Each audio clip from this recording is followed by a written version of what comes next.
తాకట్లో ఉన్న మీ బంగారాన్ని విడిపించి ఆ రోజు ఆన్లైన్ రేటుకి కొంటాం. Sharma gold company. అమ్మమ్మ ఇల్లు ప్రతి ఒక్కరికి ఓ ఎమోషన్ కదా. వేసవి సెలవుల్లో అమ్మమ్మ ఇంటికి వెళ్ళని వారే ఉండరు. అలానే ఆ పిల్లలంతా సెలవుల్లో వాళ్ళ అమ్మమ్మ వాళ్ళ ఊరు వెళ్లారు. సరదాగా గడుపుతున్నారు. కానీ ఇంతలోనే విషాదం. ఆనంద క్షణాలు కన్నీలుగా మారిపోయాయి. ఈత కోసం చెరువుకు వెళ్లి 5గురు బాలురు మృత్యువాత పడ్డారు. వారిలో 4 సెలవుల కోసం అమ్మమ్మ తాతయ్య దగ్గరకు వచ్చిన వారే ఉండటం కలిచివేస్తోంది. మా ఊరి నుంచి 5 మంది పిల్లకాయలు చెరువు గీతకు పోయి అనుకోకుండా జారిపోయి చనిపోయారు. అయితే వాళ్ళలో ఒక పిల్లకాయ, ఊరు పిల్లకాయ, 4 అమ్మగారు ఊరికి వచ్చారు. అందరు కలిసి క్రికెట్ ఆడుకుంటా సాయంత్రం వేళ చెరువుకి వెళ్ళారు ఈతకని. అయితే ఎవరికి తెలియకపోవడంతో పిల్లలు 4 గంటలు ఎవరు చూడకపోవడంతో ఇబ్బంది పడిపోయారు.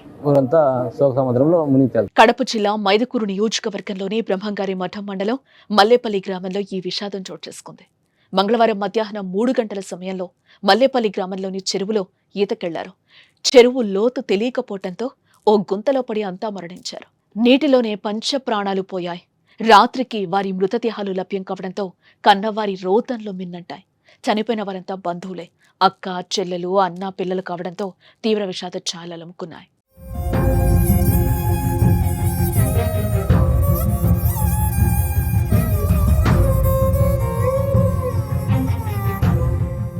మల్లేపల్లకు చెందిన గంగాధర్, రమ్యశ్రీ దంపతులకు దీక్షిత్, భవ్యశ్రీ 2 సంతానం కాగా దీక్షిత్ చనిపోవడంతో కుటుంబం కన్నీటి సంద్రంలో మునిగిపోయింది. అలాగే జమ్మలమడుగు మండలం ఉప్పలపాడుకు చెందిన రామకృష్ణయ్య, సావిత్రి దంపతులు కడుపు కోతను తట్టుకోలేకపోతున్నారు. వారి కుమారుడు హర్షవర్ధన్ 10 ఏళ్ల తర్వాత కలిగిన ఏకైక సంతానం. కుమారుడంటే వారికి పంచ ప్రాణాలు. కానీ వారం రోజుల కిందట అమ్మమ్మగారి గ్రామం మల్లేపల్లకు గ్రామానికొచ్చి హర్షవర్ధన్ చెరువులో మునిగి చనిపోయాడు. పేరు వెంకట సుబ్బయ్య. హైదరాబాద్లో ఉంటాను నేను. పిల్లలను హాలిడేస్ కోసం అని వాళ్ళ అమ్మమ్మ గారికి తీసుకురావడం జరిగింది. వాళ్ళు మాకు విషయం చెప్పకుండా వెళ్ళడం జరిగింది. అక్కడికి వెళ్ళి చిక్కుపోవడం జరిగింది. మొత్తం 7 మెంబర్స్ వెళ్ళారు. 2 అబ్బాయిలు మామూలుగా దిగకుండా, వాటర్లో దిగకుండా బయటకు వచ్చారు. ఇంకా 5 మెంబర్స్ పిల్లలు వెంకట చిరంతేజ, పార్థసారథి, హర్ష, దీక్షిత్, ఈ 3 ఒక ఫ్యామిలీ నుంచి. నంద్యాల జిల్లా చాకలమర్రి మండలం పెద్దబోధనంకు చెందిన సుబ్బయ్య, భవానీ దంపతుల కష్టం ఎవ్వరికీ రాకూడదు. హైదరాబాద్లో నివాసం ఉంటున్న వారికి 2 పిల్లలు. చూడటానికి రామలక్ష్మణులా ఉంటారు. భవానీ తన పుట్టింటికి కుమారులు చరణ్, పార్థులతో వారం రోజుల కిందట వచ్చింది. జాతర కోసం వారు మల్లెపల్లి వచ్చారు. ఈ ఘటనలో కుమారులిద్దరూ చనిపోవడంతో కుటుంబ సభ్యులు, బంధువులు శోకసంద్రంలో మునిగిపోయారు. అదేవిధంగా వేసవి సెలవులతో పాటు మామ పెళ్లి కోసం కాశీనాయన మండలం మల్లేరు కొట్టాలకు చెందిన తరుణ్ యాదవ్ 2 రోజుల కిందట మల్లేపల్లికొచ్చాడు. తోటి బాలూరుతో కలిసి ఈతకు వెళ్లి ప్రాణాలు విడిచాడు.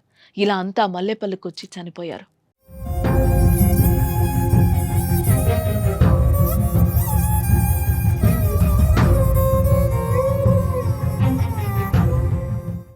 ఆనందంగా, ఆహ్లాదంగా గడపాల్సిన పిల్లలు ఈతకెళ్లి తిరిగి రాని లోకాలకు వెళ్లిపోవడం అందరి గుండెలు బరువెక్కుతున్నాయి. చనిపోయిన బాలురంతా 15 సంవత్సరాల్లోపు వారి కావటం మరో కలిసివేసే విషయం. వేసవి సెలవులు సుమారు 1.5 పాటు ఉంటాయి. కాబట్టి పిల్లలు ఈత సరదా తీర్చుకునేందుకు గ్రామీణ ప్రాంతాల్లోని బావులు, చెరువులు, వాగుల వైపు వెళ్తూ ఉంటారు. ఇలా వెళ్లి ఈత రాక పొంచి ఉన్న ప్రమాదాన్ని గుర్తించక ప్రాణాలు కోల్పోతున్నారు. దయచేసి తల్లిదండ్రులు పిల్లలపై ఓ కన్నేసి ఉంచాలి.